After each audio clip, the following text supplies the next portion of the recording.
Kad es nācu, es gribēju salīdzināt šo balvu tā kā tādu mazu Ikšķilas Oskaru, kur ļoti patīkami saņemt.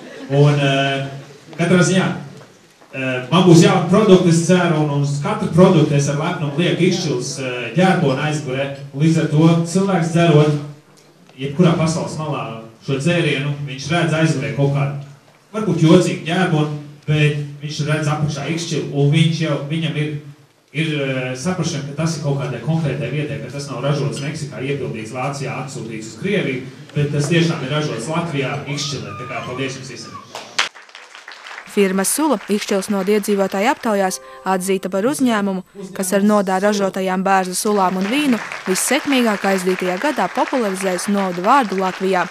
Šogad vēl 6 nominācijās jau 3. gadu noteikti Ikšķilas noda labākie uzņēmēji.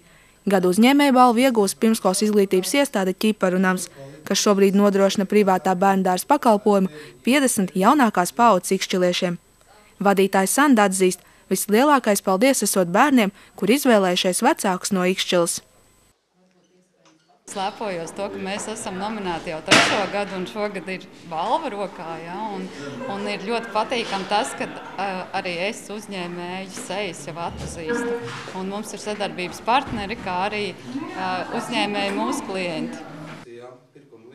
No uzņēmēju darba un aktivitātēm esot vistiešāk atkarīga noda attīstība, savā uzrunā norādīja domas priekšsēdētājs un atzīst, ka pateicoties sekmīgai uzņēmēju darbībai, pēdējo gadu laikā vērienīgi attīstīta novada darbība.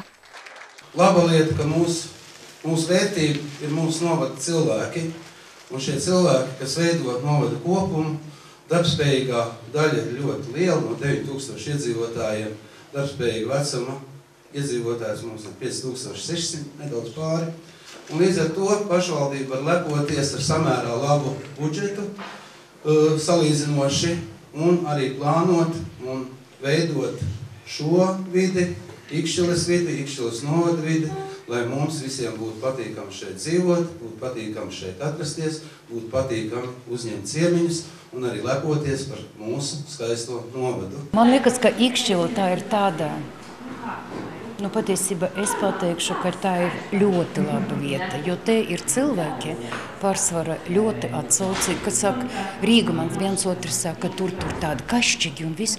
Es nezinu, pie mums nāk cilvēki visi tad labestīgi. Un man atkal saka, varbūt tāpēc, ka mēs viņus atkal tā sagaidām ar tādu ar mīlestību. Kopumā šogad nominācijām izvirzīti 20 uzņēmumi. Kā gada tirgotājs šogad sveikts uzņēmums Anek, gada ēdinātājs firma Daina KLK, gada pakalpojumu nominācijā kā labākais atzīts Sijā Rekords, gada naktsmītnes balva Viesu namam Krauklīši, gada ražotājs mēbeļu darbnīca Rotas un novada tēlu vissekmīgāk popularizējusi firmas Sulas. Dats Tribotska, Artis Supe, Ogres televīzija.